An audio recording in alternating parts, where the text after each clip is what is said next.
सुमित राघवन आणि सलील कुलकर्णी सिनेसृष्टीतले हे दोघे दिग्गज आज आपल्या सोबत आहेत. पण हे सिनेसृष्टीतले दिग्गज म्हणून आज आपल्या सोबत नाहीयेत, तर क्रिकेट वेडे म्हणून आपल्या सोबत आहेत. आपल्या दोघांचंही स्वागत.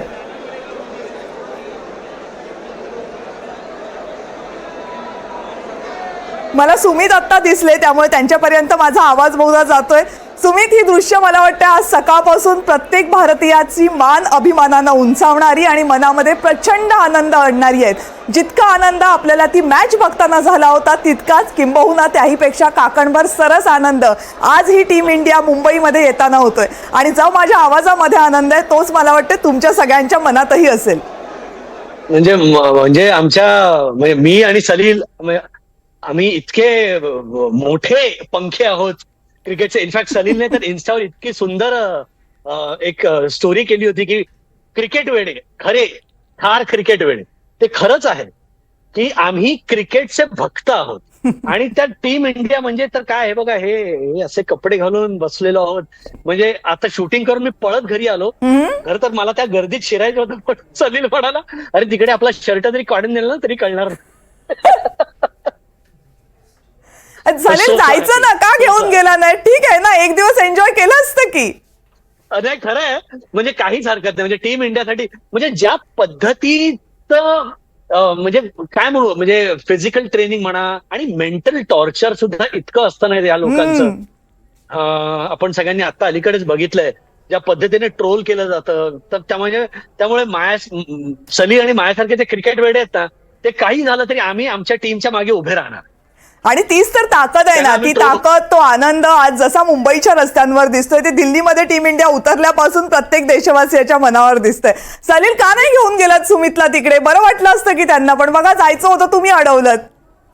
नाही, आम्ही दोघं असे होते आणि आमच्यासारखे अनेक क्रिकेट वेडे असे आहेत की जे कुठेही असले तरी ते ऍक्च्युली स्टेडियमवरच असतात मनातून.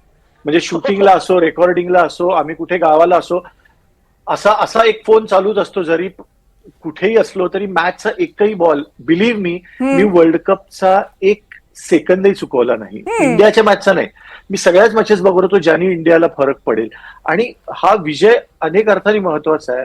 अख्ख्या देशवासियांच्या चेहऱ्यावर स्माईल देणारी एखादी गोष्ट घडणं हे किती सुंदर आहे पहा. प्रत्येक वयोगटात छोटी मुलं हसतायत, ज्येष्ठ नागरिक जे आपले सिनियर सिटीजन असे किती लोक आहेत की घरी एकटे असतात. हो ना, ते सगळ्या जणांना फोन करून करून बोलत राहतात पुढचे अनेक महिने की काय बॅट झाली, काय कॅच घेतलं सूर्यानी. हे खूप महत्वाचं आहे. म्हणजे तुम्हाला सांगते, शनिवारी रात्री ती मॅच झाल्यानंतर रविवारी सकाळी जो प्रत्येक जण उठला होता, तो त्या सूर्यकुमारच्या झेल आठवतच प्रत्येक जण उठला होता. सुमित, मला सांग ना, त्या सूर्यकुमारचा झेल घेण्या अगोदरची परिस्थिती काय होती? कारण सगळ्यांची तोंड इतकीशी झाली होती. कसं आहे ना, आम्ही जसे क्रिकेटर सुपरस्टिशियस असतात ना, तसा म्हणजे मी काय सलील, आम्ही सगळे सुपरस्टिशियस आहोत. मला चांगलं आठवतं 2011चा वर्ल्ड कप इकडेच याच घरात बसून चाललेला आहे. आणि सचिन आउट झाला आणि मी आतल्या खोलीत निघून गेलो. म्हटलं काही खरं नाही, मला नाही बसायचं. अख्खी मॅच मी आतमध्ये होतो आणि मला इकडनं आतमध्ये सांगत होते हा आता बाउंड्री मारली. म्हणजे घरी असून मी मॅच बघितली नाही, कारण इतका सुपरस्टिशियस. तेच झालं या वेळेला सुद्धा की क्लासेन आणि मिलर जे काय म्हणजे मुंबईच्या भाषेत सांगायचं तर जे काय पिसा काढत होते आपले, तर तेव्हा मी टीव्ही बंद केला आणि लिटरली रजाईत लपलो होतो. मी दर 5 मिनिटांनी फक्त बघत होतो. एकदा 109 ला काहीतरी 3 का 4 होते ते, आणि म्हटलं की हा ठीक आहे. त्याच्यानंतर बघितलं तर डायरेक्ट 148. मी म्हणालो हे 39 रन कधी वाढले? मग मला कळलं नंतर की मग अक्षरला म्हणे मारलं. आणि मी म्हणालो की बाबा नको, मी बंदच केली होती मॅच. पण हिम्मत आहे मर्दा, मदत आहे खुदा. तो सूर्याचा कॅच, ती 18वी हार्दिकची ओव्हर, बुमराची ओव्हर, आणि आपण अर्शदीपला विसरता कामा नये. 19वी ओव्हर त्यांनी जी टाकली आहे ती अफलातून टाकली आणि आपल्या सगळ्यांचे श्वास रोखून धरणारी ती होती ओव्हर. नक्कीच.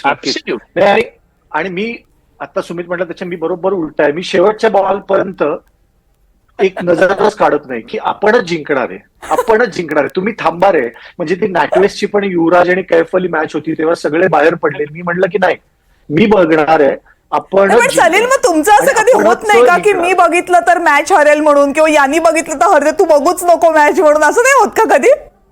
मी जागेवरून उठतच नाही. मला तर असं वाटतं की आपली नजर हटली तर काहीतरी व्हायला नको, इतका त्याच्यावर विश्वास असतो. आणि समाव ना आपले इमोशन्स त्यांच्या सगळ्यांच्या प्रवासाबरोबर आहेत. म्हणजे रोहित शर्माची 2007 पासून रोहित शर्माला फॉलो करत आलो, तर आज रोहित शर्माचा चेहरा पडला ना आपला पडतो. हो ना. रोहित शर्मानी स्माइल दिली की आपण सगळेजण हसलो यार त्या दिवशी. त्याच्या डोळ्यात जेव्हा पाणी आलं तेव्हा आपल्या आणि सगळ्यांच्या डोळ्यात सलील, पाणी आता आलं. जर तुमच्या ही पुढे ताकद- स्क्रीन असेल ना, तर त्या स्क्रीनवर जी दृश्य आपल्याला दिसत आहेत ती टीम इंडिया ज्या गेटमधनं, विमानतळाच्या ज्या गेटमधनं बाहेर येणार आहे ना, त्या गेटची दृश्यही दिसतात. प्रचंड पोलीस बंदोबस्त सध्या लावण्यात आलेला आहे आणि कारण स्पष्ट आहे, कारण इतक्या मोठ्या संख्येनं चाहते मुंबईमध्ये पोहोचलेले आहेत. या सगळ्यांच्या करण्यातनं टीम इंडियाला सुरक्षितपणे बाहेर काढणं, त्या बसमध्ये बसवणं, त्यानंतर त्या बस ज्या ज्या मार्गावरनं मार्गस्थ होणार आहे तो मार्ग मोकळा करणं मुंबई पोलिसांसाठी सुद्धा आज प्रचंड आव्हान आहे. निसर्ग सोबत नाहीये, कारण आज पाऊसही पडतोय, रिमझिम पाऊस सर्वकडे बरसतोय मुंबईमध्ये. कॅमेरे सज्ज झालेले आहेत आणि कोणत्याही क्षणी टीम इंडियाचा प्रत्येक विजयी शिलेदार मुंबईच्या भूमीवर पाऊल ठेवेल आणि यातले अनेक शिलेदार असे आहेत ज्यांनी आपली करिअरच मुंबईमध्ये घडवलेली आहे. दुसऱ्या बाजूला दृश्य आपण पाहतोय वानखेडे स्टेडियमवरची छत्र्या घेऊन लोक उभे आहेत. कितीही पाऊस येऊ देत, कितीही काही त्रास होऊ देत, निसर्ग कसाही असू देत, पण आम्ही टीम इंडियाला बघितल्याशिवाय जाणार नाही, याच एका भावनेनं आलेले सगळेजण आहेत. ही तिसरी दृश्य आपण बघतोय मरीन ड्राईव्हवरची. मरीन ड्राईव्हवर प्रचंड मोठ्या संख्येनं लोक जमा झालेले आहेत. हातात तिरंगा आहे. Team India is equal to pride of India असाच भावना असलेला हा सगळा क्राऊड आहे आणि या क्राऊडच्या प्रचंड जयघोषामध्ये काही वेळातच टीम इंडियाचे सगळे शिलेदार मुंबईमध्ये दाखल होतील आणि त्यांना पाहण्यासाठी जमलेली ही गर्दी. पुन्हा एकदा सलील आणि सुमित तुमच्याकडे येते. सुमित, आत्ता ही दृश्य बघताना अजूनही वाटते चुकलो ना, आपण गेलो असतो तर बरं झालं असतं. नाही, खरंच सांगतो ग, मी आहे ना इतका, म्हणजे मी जरी फिजिकली पारलेला असलो तरी मेंटली मी काय, सलील काय, आम्ही मरीन ड्राईव्हच्या त्या अथांग सागरातच आहोत क्रिकेट प्रेमींच्या. 2007ला श्रीशांतच्या कॅच नंतर, 2011ला महेंद्र धोनीच्या 6 नंतर आणि परवाच्या त्या शेवटच्या डिलिव्हरी नंतर आम्ही सगळेच जण रडलेलो आहोत. त्यामुळे मी हे विसरूच शकणार नाही. जरी तिकडे फिजिकली नसलो तरी इन स्पिरिट म्हणतात ना, तसे Yes. आम्ही आहोत तिकडे. तुम्ही आहात तिकडे आणि तुमच्यासोबत बघा किती जण आहेत. मुंबईतल्या जे रेल्वे स्टेशन्स आहेत, चर्चगेट आहेत, सीएसटी आहेत, तिथून लोंढेच्या लोंढे बाहेर पडतात स्टेशनमधून. खरं तर ही वेळ अशी आहे की स्टेशनमध्ये जाणाऱ्यांची गर्दी असते, आता मात्र स्टेशनमधून बाहेर पडणाऱ्यांची गर्दी आहे. प्रचंड मोठ्या संख्येनं लोक येत आहेत. टेरेसवर जिथे जागा मिळेल तिथे उभे राहतात. तिकडे मरीन ड्राईव्हचा समुद्र आहे, पण दुसऱ्या बाजूला भरती आलेली आहे इकडे माणसांची आणि सगळे रस्ते पॅक झालेले आहेत. वाहनांना जायला जागा नाहीये, कारण जिथे माणसांनाच चालायला जागा नाहीये तिथे वाहनांना चालायला कुठे. आणि का असू नये हा आनंद, कित्येक वर्षांनंतर मिळालेला आनंद आहे, कित्येक वर्षांच्या प्रतीक्षेनंतर मिळालेला आनंद आहे. फायनलला जाऊन हरल्यानंतरचं दुःख पचवल्यानंतरचा हा आनंद आहे. सलील, आणि मला असं वाटतं प्रत्येकाची गोष्ट इन्स्पायरिंग आहे. येस, ऋषभ पंत म्हणजे 1 वर्षापूर्वी, मी डॉक्टर म्हणून सांगतो, आयसीयूत असलेला माणूस रिकव्हर व्हायला किती वेळ लागतो. त्याचं अख्खं ब्रीदिंग, त्याचा फिटनेस, आणि 1 वर्षानंतर तो वर्ल्ड कप टीम मध्ये, चॅम्पियन टीम मध्ये खेळतो. आणि काय खेळलाय म्हणजे त्या मुलाला ना, खरंच त्या मुलाचा फोटो प्रत्येकाने, तरुण मुलांनी लावावा आणि काम करावं, असं ऋषभ पंतनी काम खरंय केलंय. खरंय खरंय. किंवा जसं मगाशी सुमित म्हटलं की हार्दिक पांड्यानी मेंटली स्वतःला काय सांभाळलंय त्या सगळ्या ट्रोलिंग मधनं. त्याचं जे रडणं होतं ना, त्याचं रडणं रिलीफचं होतं की यार बघा, माझं खरंच प्रेम आहे क्रिकेटवर, मी खरा क्रिकेट वेडा क्रिकेटर आहे, हे त्यांनी दाखवलं. आणि प्रत्येकाची स्टोरी, म्हणजे अर्शदीप विषयी सुमित जसं म्हटलं, तर आज मोदीजींबरोबर अर्शदीप आणि अर्शदीपचे आई वडील असा फोटो बघताना इतकं भरून आलं यार. या मुलांनी खेळते म्हणून मी सांगतो की पहाटे उठून मुलांना सोडलेलं असतं, रोज नेट्स मध्ये सोडलेलं असतं, मॅचला घेऊन गेलेले असतात. त्यांच्या प्रत्येक मॅचला त्यांनी हात जोडून देवाला प्रार्थना केलेली असते की आज परफॉर्म करू दे यार. हे या सगळ्यांच्या आई वडिलांनी पण केलेलं आहे. सगळ्यांच्या आई वडिलांचे चेहरे जे आहेत ना, ते सोपं नाही सगळं. आणि ही म्हणजे बुमरा सारखा माणूस, की आपण नेहमी असं समजलं होतं की बॅट्समन वाली हा स्पोर्ट आहे. नाही, बुमरा बॉलर म्हणून जेव्हा मॅन ऑफ द टुर्नामेंट होतो तेव्हा किती बॉलर्स इन्स्पायर झाले असतील जगभरातले की नाही यार, असं काही नाही, this is not batsman's game, मी बॉलर म्हणून मॅन ऑफ द टुर्नामेंट होऊन दाखवतो. तर बुमरा ही सगळ्या प्रत्येकाची गोष्ट, सिराज, आणि मला सगळ्यात एक गोष्ट Sumit, you will agree with me, कारण आम्ही दोघं फार सारखा विचार करतो.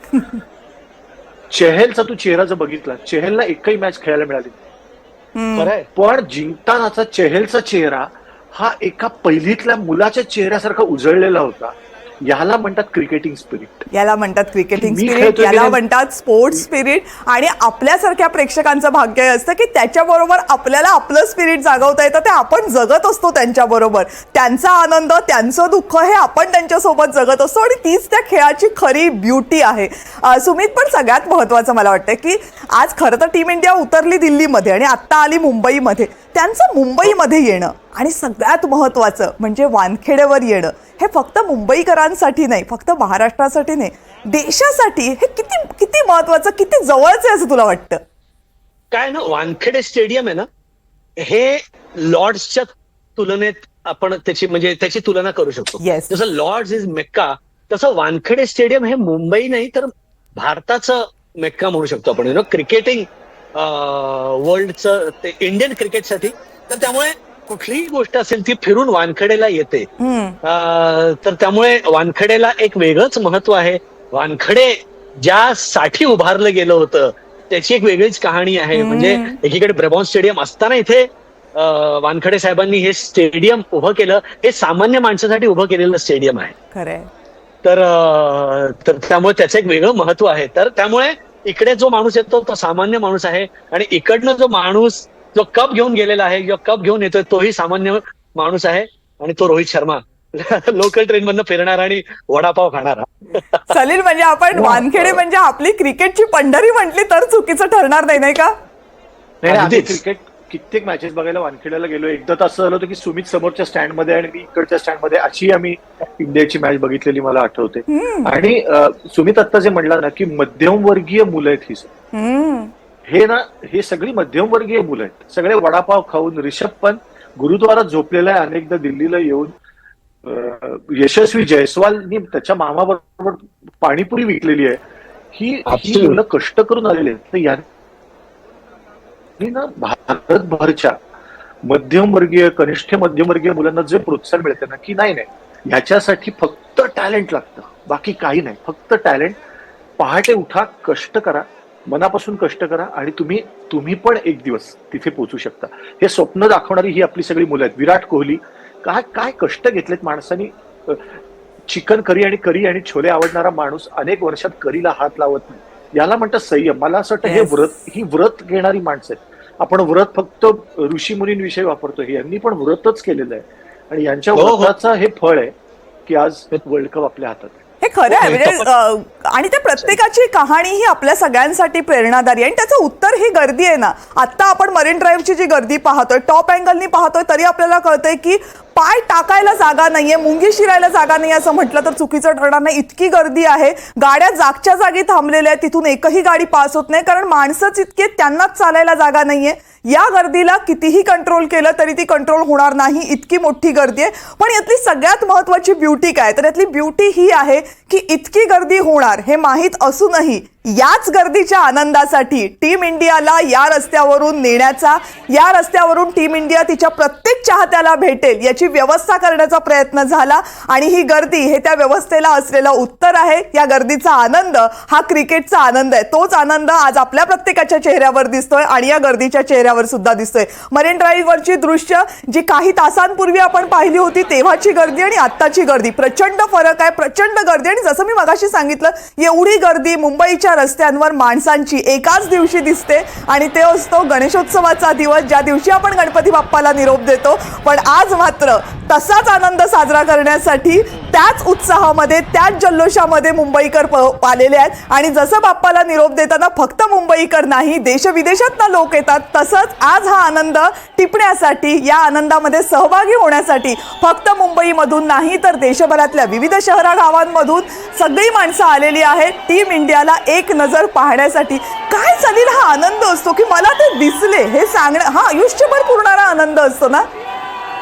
आणि काय माहितीये का, आपण 83च्या कॅचची अजून चर्चा करतो. हो ना. कपिल देवच्या कॅचची अजून चर्चा करतो. रॉजर बिन्नीच्या बॉलची अजून, मोहिंदर अमरनाथची चर्चा करतो. आता इमॅजिन ही चर्चा किती वर्ष चालेल.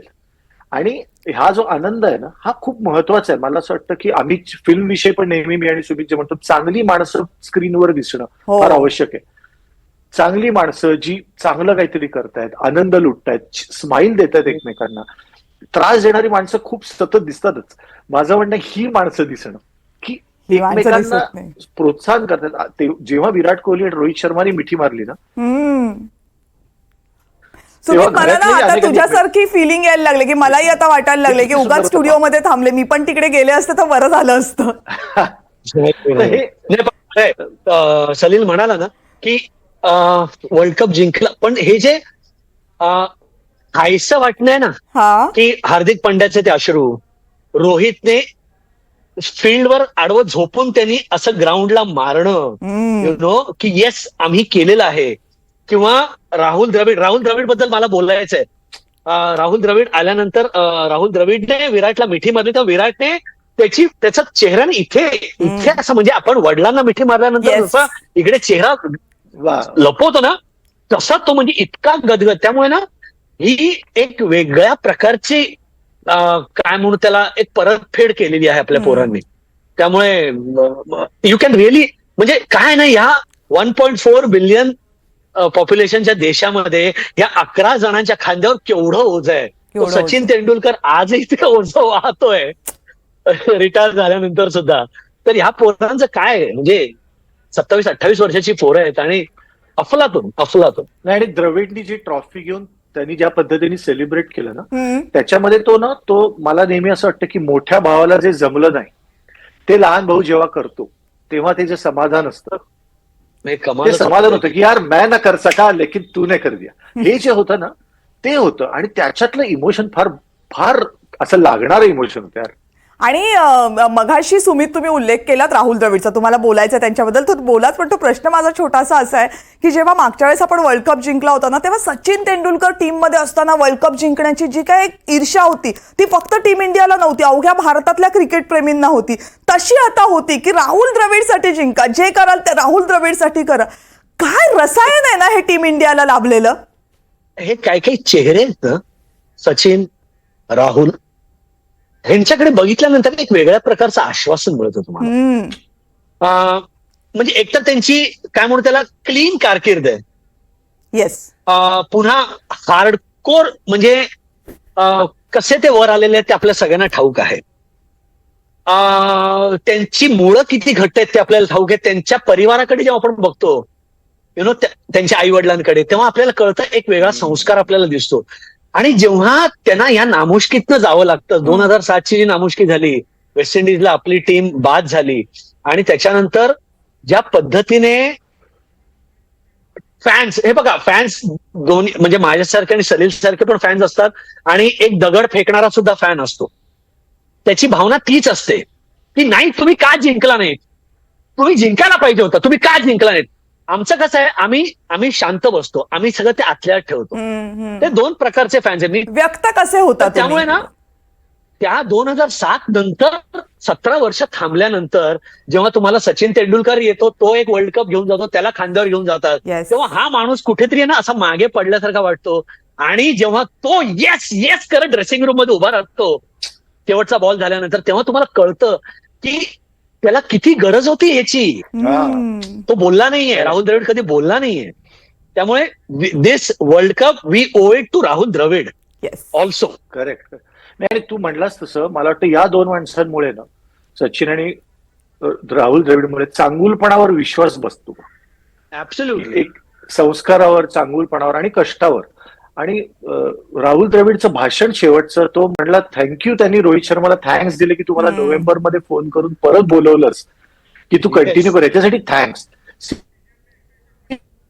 कोचनी कॅप्टनला असं जाहीर थँक्स देणं, हो. तर यांनी ना असं होतं की, आणि परत मला ते वाटतं की बाहेर असलेला सिराज, तो ज्या पद्धतीने प्रार्थना करत होता शेवटच्या 2-3 ओव्हर, हे सोपं, म्हणजे त्यांना जे प्रेशर असेल. अर्शदीप सिंग किती लहान आहेत हे सगळे रे, हे काही वयाने पण किती लहान मुलं आहेत. ती 19वी ओव्हर टाकणं, आणि त्यांनी काय पद्धतीने प्रेशर कॅरी केलंय. म्हणजे मला असं वाटतं की या प्रत्येकाने मॅनेजमेंटची पुस्तकं लिहावीत, की how to manage yourself, how to manage stress, time management, stress management, सगळ्यावरची पुस्तकं लिहावीत सगळ्यांनी. सगळ्यांचंच कौतुक आहे. म्हणजे जे 15 मध्ये होते त्या कोणाच्याही चेहऱ्यावर असं नव्हतं की यार मला नाही मिळालं. हे मला खूप नाही, ते- महत्वाचं वाटतं शिकण्यासारखं, की दरवेळेला तुम्ही हो. म्हणजे तुमचंच गाणं होईल असं नाही, पण तुमच्या टाळ्या वाजायला पाहिजेत दुसऱ्याच्या गाण्याला. हे तर केवढं तसंच आहे ते. मोठं वाक्य आहे, हे केवढं मोठं वाक्य आहे की त्या आनंदाचा भाग तुम्ही पूर्ण मनापासून झालं पाहिजे. तुम्ही त्याचा प्रत्यक्षात त्या टीमचा भाग असा, प्रत्यक्षात तुम्ही बॅट हातात घेतलेली असो, बॉल हातात घेतलेला असो किंवा नसो, पण तो आनंद, तो विजय जसा बाकी सगळ्यांचा आहे तसा तो माझा आहे हे मानणं, आणि त्या स्पिरिट, त्यालाच कदाचित क्रिकेट स्पिरिट, त्यालाच कदाचित स्पोर्ट्समन स्पिरिट म्हणत असावेत, जे त्या मैदानात नंतर- गेल्याशिवाय येत नसावं. आणि आता एअरपोर्टवरची ही दृश्य दिसत आहेत, हालचाल वाढलेली आहे एअरपोर्टवरची, याचा अर्थ अगदी काही क्षणांमध्ये टीम इंडिया येणार आहे.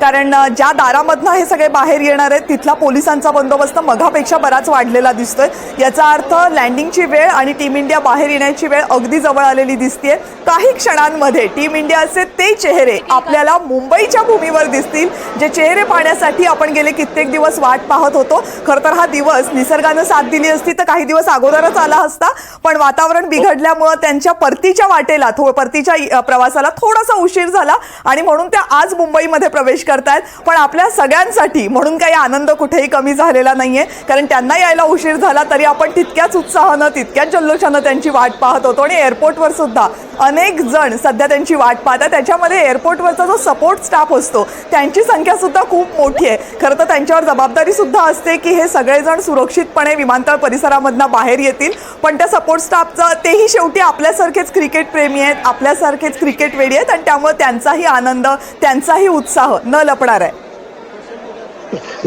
तर दुसरीकडे ही मुंबईमधली आपण मरीन ड्राईव्हची दृश्य पुन्हा एकदा पाहतो. मोठ्या संख्येनं आणखीन क्रिकेटर, क्रिकेट वेडे इथे जमा झालेत. खरं तर जेव्हा एखादी क्रिकेट टीम काम करत असते सलील, त्यावेळेस ती फक्त म्हणजे तुम्ही जसं मघाशी म्हणालात की तो राखीव खेळाडू असतो, त्याचंही योगदान तितकंच महत्त्वाचं असतं.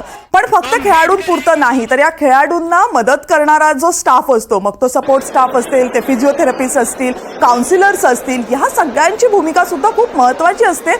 एस्पेशली जे मघाशी मुद्दे तुम्ही मांडले होते, मग त्यांचं वय असेल, त्यांच्यावर असणारं सोशल प्रेशर असेल, त्यांच्यावर होणाऱ्या टीका असतील, या सगळ्याचा विचार करता यांचा रोलही खूप महत्त्वाचा असतो ना. 100% हे कुटुंब असतं सगळं ना त्यांचं. एक मुलगा जेव्हा बोर्डात येतो 10वीत, तेव्हा अख्खं कुटुंब बोर्डात येतं.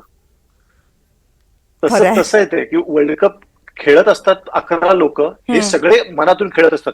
आपलं फिल्डिंग कोच दर मॅच नंतर तो जे मेडल देतो, काय सुंदर सोहळा असायचा. तुम्ही जर प्रत्येक वेळेला आम्ही तो सगळे सकाळी उठले सगळे मिळून, मुलं, आम्ही, माझा भाचा, आम्ही सगळे मिळून बघायचो की आज कोणाला मेडल मिळालं असेल आणि आपलं प्रेडिक्शन बरोबर आहे का. आणि तेव्हाची एक्सप्रेशन्स त्यांची, एक व्हिडिओ सोशल मीडियावर मी बघितला, त्याच्यावर रॉबिन उत्तप्पा आणि रविचंद्रन अश्विन बोलत होते, आणि ते दोघं जण काय अप्रतिम बोललेत की ते दोघं जण, म्हणजे अश्विन म्हटलं की I am not an emotional person, पण तो म्हटला की मी 10 मिनिटं रडत होतो त्या दिवशी. तर हे म्हणजे ना घरी बसलेले, म्हणजे जे क्रिकेटर असतात की जे वेगळ्या फॉर्मॅटमध्ये येतात, आता टेस्ट मॅच मध्ये अश्विन नक्कीच खेळेल किंवा ओडीआय मधले प्लेयर, हे सगळ्यांचा हा विजय. तर तसा हा स्टाफचा, कारण कोणी अनफिट होत असतं. मला आठवतंय रविचंद्रन अश्विनच्या आई जेव्हा आजारी होत्या तेव्हा रोहित शर्माने त्याला चार्टर्ड फ्लाईट देऊन घरी पाठवलं होतं 1 दिवसासाठी टेस्ट मॅच चालू असताना.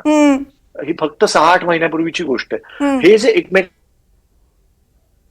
सपोर्ट करणं आहे ना, तर ते मला असं वाटतं की जसं दौऱ्यावर असताना आम्ही अनेकदा एकमेकांचे भाऊ होतो, आई वडील होतो, कधी हा वडील होतो, कधी तसं हे राहुल द्रविड कधी कोणाचा बाप होत असेल, कधी कोणाचा मोठा भाऊ होत असेल, तर हा सगळा स्टाफचाच. म्हणून तर आज ते पण मेकओव्हर करून समोर आले माझ्या. काय झालं? मला असं वाटलं की तुम्ही एकदम बदलूनच माझ्या समोर आलात की काय. मधल्या काळामध्ये मला तुम्ही पडद्यावर दिसत नव्हतात आणि तो झेंडा हातातला गायब झाला, त्यामुळे मला असं वाटलं की अरे एकदम बदलून समोर आले की काय. Yes, okay. महेंद्रसिंग धोनी, मला हा चेहरा खूप आठवतो आणि तो T20 वर्ल्ड कप आठवतो जो आपण पहिला जिंकला होता. आणि मला वाटतं ती दृश्य आजही सगळ्यांच्या नजरेसमोर आहेत, जशी ती माझ्या नजरेसमोर आहेत तशी ती तुझ्याही नजरेसमोर असणार आहेत सुमित. अगदी नक्कीच आहेत. आय मीन ते कधीच विसरू शकणार नाही. साऊथ आफ्रिकेला ती शेवटची मॅच, इंडिया पाकिस्तान, आणि जोगिंदर सिंग सारख्या एका नवख्या बॉलरने ती ओव्हर टाकणं आणि तेच होतं बघा. म्हणजे कुठे ना कुठेतरी म्हणतात ना की it's come a full circle, की मध्यंतरी एक असा कुठला तरी मेसेज पण आला होता की ज्याच्यामध्ये खूप सिमिलॅरिटी होती, की तेव्हाची ती टोटल कोणी टॉप स्कोर केला, आता कोणी टॉप स्कोर केला, शेवटची ओव्हर हार्दिकने टाकली, जो खरं तर ऑलराऊंडर आहे, हा. जो रेग्युलर बॉलर नाहीये. तेव्हा पण जोगिंदर शर्माने टाकली, जो पार्ट टाइम बॉलर आहे, रेग्युलर बॉलर नव्हता. आणि आपण ती मॅच काढली होती आणि ती तशीच ही मॅच हार्दिकने काढली. तर त्यामुळे ती जोगिंदर शर्माची ती ओव्हर कधीच विसरणार नाही. हार्दिकची ओव्हर, आता तेच ना की टेम्पलेट चेंज झालेलं आहे. आता सतत सूर्याचा कॅच, जसं कपिल देवने विव रिचर्डचा घेतलेला कॅच, तसाच आता सूर्याने मिलरचा घेतलेला तो कॅच. अक्षरची ती इनिंग, शिवम दुबे पण खेळला. आय मीन सगळ्याच जणांनी जे कॉन्ट्रीब्युशन केलं ते कमाल होतं. कमाल होतं. आणि जसं मी म्हटलं की तो वर्ल्ड कप जसा आजपर्यंत आपल्यासोबत आहे, तसा हा आनंद सुद्धा पुढचे कित्येक वर्ष आपल्यासोबत असणार आहे. सुमित आणि शुभंकर, तुमच्या दोघांसाठी एक सरप्राईज आहे. ते सरप्राईज हे आहे की ज्यांनी रोहित शर्माला घडवलं, ते रोहित शर्मा ज्यांच्या हाताखाली शिकला, मोठा झाला, ते दिनेश लाड, रोहित शर्मा यांचे कोच आपल्यासोबत आहेत. आणि फक्त ते आपल्यासोबत नाही आहेत, तर रोहित शर्मा जेव्हा शाळेत क्रिकेट खेळायचा त्यावेळेस त्याच्या टीमचा जो कर्णधार होता तो दिनेश लाड यांच्या सोबत आहे. त्यामुळे तो कर्णधार कोण आहे तो जाणून घ्यायला आपण पहिला दिनेश लाड यांच्याकडे जाऊयात. लाड सर, खूप खूप स्वागत आहे या शो मध्ये आणि आम्हाला खूप उत्सुकता आहे तुमच्या बरोबरच्या त्या पाहुण्याला भेटण्याची.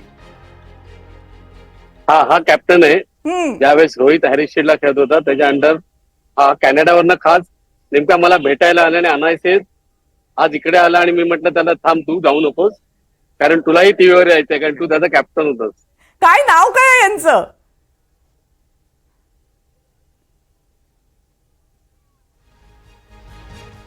दिनेश सर, माझा आवाज येतोय आपल्यापर्यंत? हा, आवाज येतो. कॅप्टनचं नाव काय? एकच मिनिट. येस, येते सुमित. चालू नको. सुमित, विचारा प्रश्न तुम्ही. जर तुमचा आवाज नाही पोचला तर मी विचारते. सुमित. हा नाही, मला एक दुसरी झूम मीटिंग आहे, तर मला तिकडे जायचंय. तर त्यामुळे मला जर एक्सक्यूज करणार का please? Okay Sumit, thank you very much. Join झाल्याबद्दल, खूप वेळ गप्पा मारल्या. Thank you. Shubhankar. Bye Shubhankar. Bye.